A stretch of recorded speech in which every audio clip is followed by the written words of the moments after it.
All right, my man's got a 62-pound kettlebell here today, and he's going to do some snatches, but this is a different kind of a snatch. He's going to start with his hand on the handle like a normal snatch, but when he swings it up overhead, he's going to catch it by the ball part, which makes this exercise much more difficult. Keep your eyes on this and watch this. Check it out.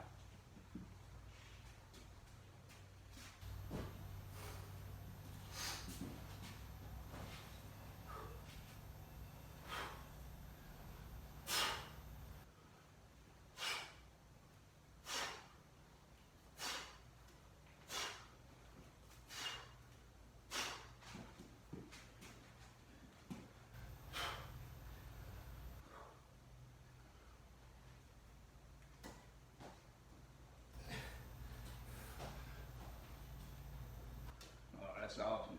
That's awesome. Great job. Great job. That looked good.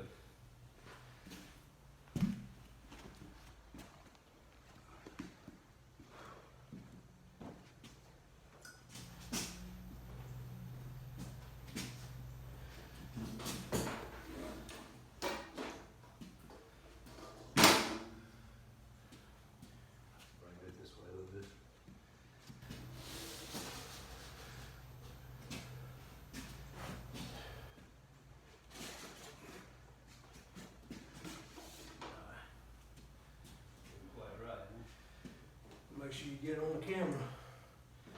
Got here's a deck of cards. I'm gonna stand on Jerry's midsection. He's gonna take his cards overhand and rip them in half.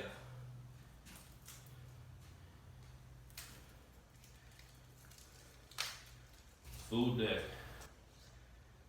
you go, sir. Ready? Yep.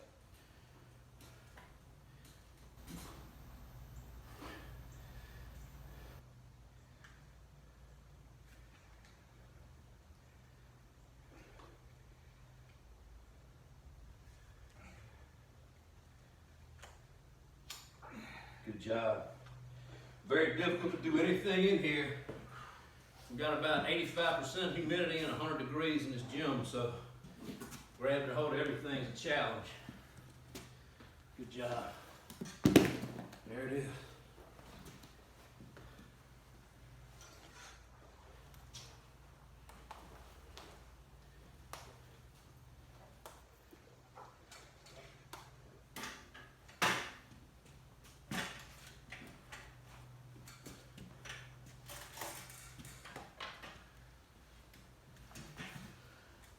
All right.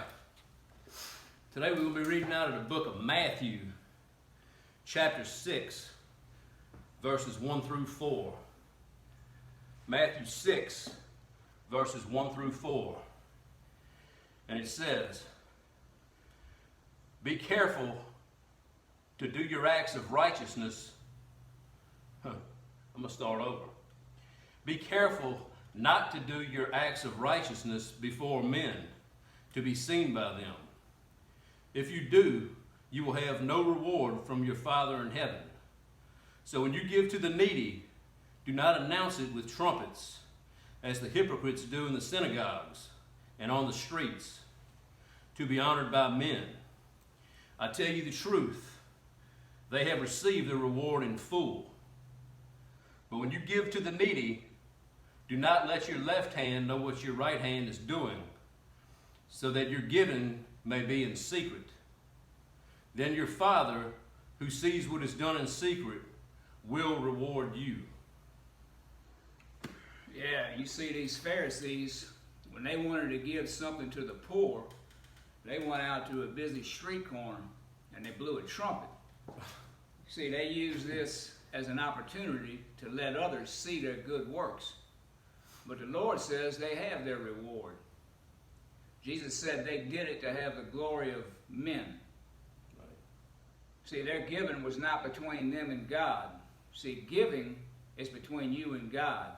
And the minute that you get a third party involved, you don't get any credit in heaven.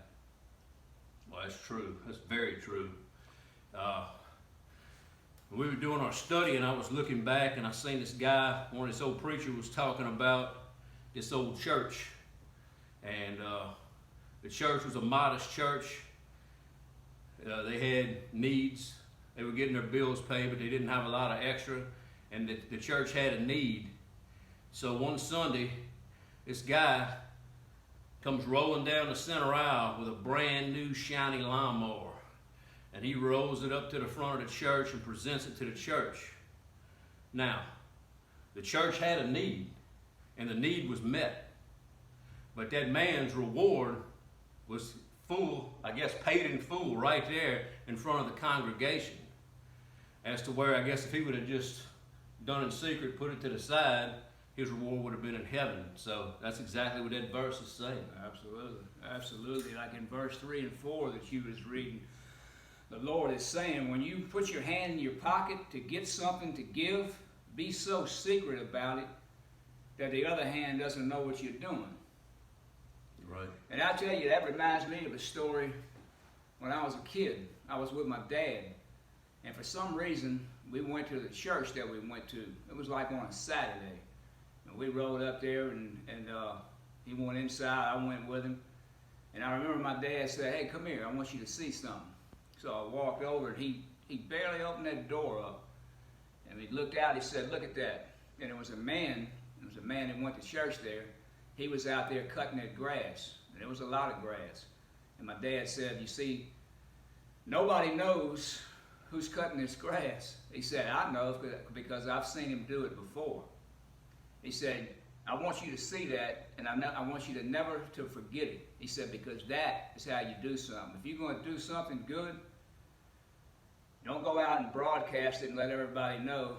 And like you read them verses, God who sees in secret will reward you openly. But if you tell everybody what you're doing and try to, you get your reward right then." And I never have to this day forgot the example of that guy.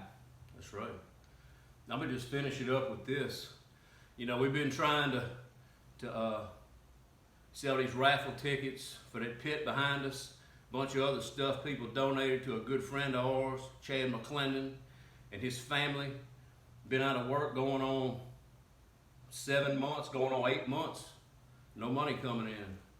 So we all jumped in together and trying to sell these tickets. Anyways, one of our subscribers saw that we were trying to get these tickets sold. He calls me on the phone and says, "I need to meet up with you." So I meet up with him. He hands me a large sum of money. And I know the whole time this guy's not even working right now. He's out of work. And I looked, I said, "Man, are you sure?" And he said, "Scott, it's God's will." And I was kind of blown away. And he said, "Man, I got a check in the mail unexpectedly today." He said, "And the Lord told me, you take a portion of this check and you give it to that young man and his family over there. You see, his rewards will be in heaven. Nobody knows except me who I'm talking about." That's what it's all about. If you can give, if you can buy these tickets, we got less than 2 weeks, man, and this is going to be over with. You won't have to hear about it anymore. $5 a ticket. If you feel led to do it, contact us. Take action. Yeah, and there's a lot of people that I know, man. A good friend of mine called me just before I came over here, and he told me that, "Hey, I got another $100 for you on them tickets." And there's been many people have stepped out of their comfort zone and gave either me or Scott money. And it makes me proud that each one of them has done that, man, because that's what we're supposed to do. And that's what being a Christian is, being Christ-like. And that's what a lot of y'all are doing. A lot of our subscribers, we appreciate y'all. We love y'all. This is truth. See you on the next video.